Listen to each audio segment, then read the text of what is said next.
In response to U.S. border security measures, Manitoba will begin offering an enhanced driver's license as an affordable and secure form of identification for travelers. The new license will be available in the fall of 2008. Manitoba is also taking a major role in the development of a mid-continent trade corridor, connecting our northern port of Churchill with trade markets throughout the central U.S. and Mexico. To advance the concept, an alliance has been built with business leaders and state and city governments spanning the entire length of the corridor. When fully developed, the trade route will incorporate an inland port in Winnipeg with pre-clearance for international shipping.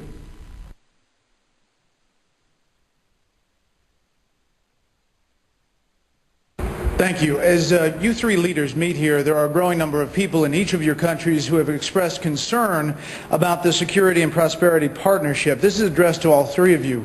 Can you say today that this is not a prelude to a North American Union, similar to a European Union? Are there plans to build some kind of superhighway connecting all three countries? And do you believe all of these theories about a possible erosion of national identity stem from a lack of transparency from this partnership? Thank you for... Well, let me begin. I guess I've read some things from my opposition in Canada. I'm not sure these are generally expressed concerns, but a couple of my opposition leaders have speculated on massive water diversions and superhighways to the continent, maybe interplanetary, I'm not sure as well.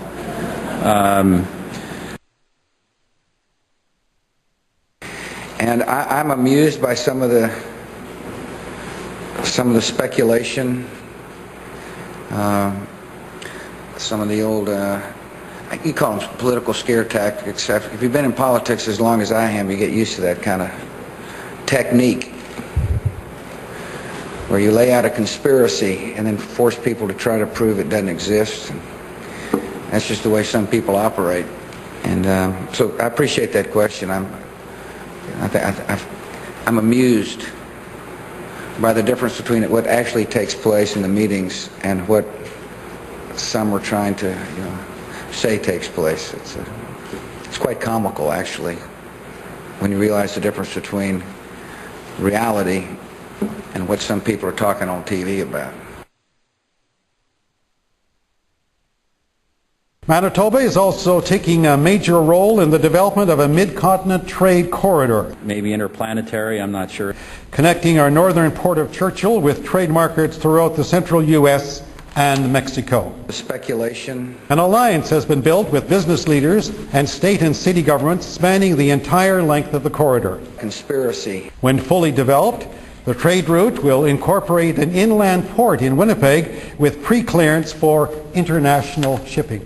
Maybe interplanetary, I'm not sure. Conspiracy. Maybe interplanetary, I'm not sure. It's quite comical, actually, when you realize the difference between reality and what some people are talking on TV about. Reality, and what some people are talking on TV about.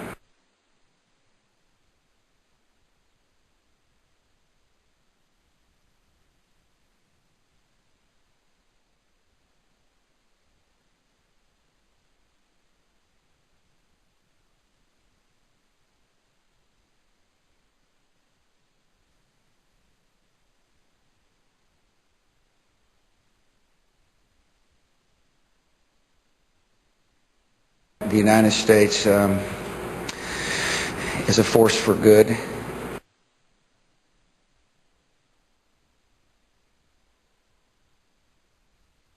Terror must be confronted. In the years that followed, terror struck Bali in Indonesia, Madrid in Spain, and London in Great Britain, and security forces in many countries, including Canada, to kill, maim, and terrify as many people as possible. Not in the name of any idealistic cause, but because of an ideology of hatred. Lives that were cut short, deliberately so. And that is why the countries of the United Nations, with unprecedented unity and determination, to kill, maim, and terrify as many people as possible. Not in the name of any idealistic cause, but because of an ideology of hatred. So they have a really delicate balance to walk between keeping us relatively fearful, but not so fearful that we stop what we're doing and really examine how it is that they've been waging. There are a lot of people who lie and get away with it. And that we will in fact find weapons or evidence of weapons programs that are conclusive. I don't think we'll discover anything myself. It appears that there were not weapons of mass destruction there. You said you knew where they were. I did not. We know where they are. They're in the area around Tikrit and Baghdad and east, west, south, and north. Well, first of all, I haven't lied. There are a lot of people who lie and get away with it. Talking about lies and your allegation that there was bulletproof evidence of ties between Al-Qaeda and Iraq. Was that a lie? Intelligence gathered by this and other governments leaves no doubt that the Iraqi regime continues to possess and conceal some of the most lethal weapons ever devised. Our people are going to find out the truth, and the truth will say that this intelligence is good intelligence, no doubt in my mind. I don't know anybody that I can think of who has contended that the Iraqis had nuclear weapons. And we believe he has in fact reconstituted nuclear weapons. Saddam Hussein is determined to get his hands on a nuclear bomb. We cannot wait for the final proof. He's got him. He's got him. The smoking gun. He's got him. That could come in the form of a mushroom cloud. Colin Powell didn't lie. My colleagues, every statement I make today is backed up by sources, solid sources. These are not assertions. What we're giving you are facts and conclusions based on solid intelligence. He has not developed any significant capability with respect to weapons of mass destruction. He is unable to project conventional power against his neighbors. Our people are going to find out the truth. I have not suggested there's a connection between Iraq and 9/11. You have said in the past that it was, quote, pretty well confirmed. No, I never said that. Okay. I never think said that is... That's absolutely not. What I said was, it's been pretty well confirmed that he did go to Prague and he did meet with a senior official of the Iraqi intelligence service.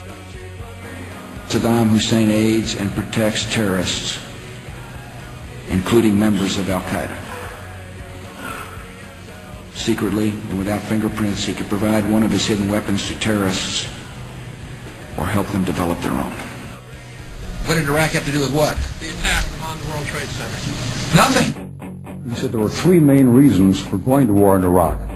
Weapons of mass destruction. Saddam Hussein has gone to elaborate lengths, spent enormous sums, taken great risks to build and keep weapons of mass destruction. The claim that Iraq was sponsoring terrorists who had attacked us on 9/11.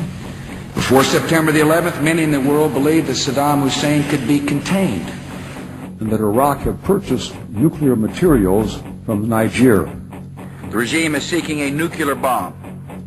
All three of those turned out to be false. First, just if I might correct a misperception, I don't think we ever said, at least I know I didn't say, that there was a direct connection between September the 11th and Saddam Hussein. Who does the president think he's effing kidding? Of course, it was information that was mistaken. There are a lot of people who lie and get away with it. Those weapons of mass destruction got to be somewhere.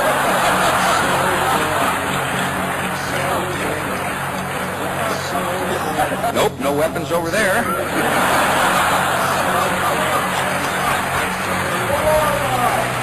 Kill lie! Stop the lie! Stop the lie!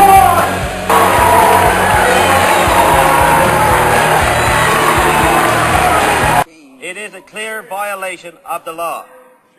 When will the government stop serving up nonsense and demand some real accountability from the Prime Minister's own staff? Stop making the honorable government house leader.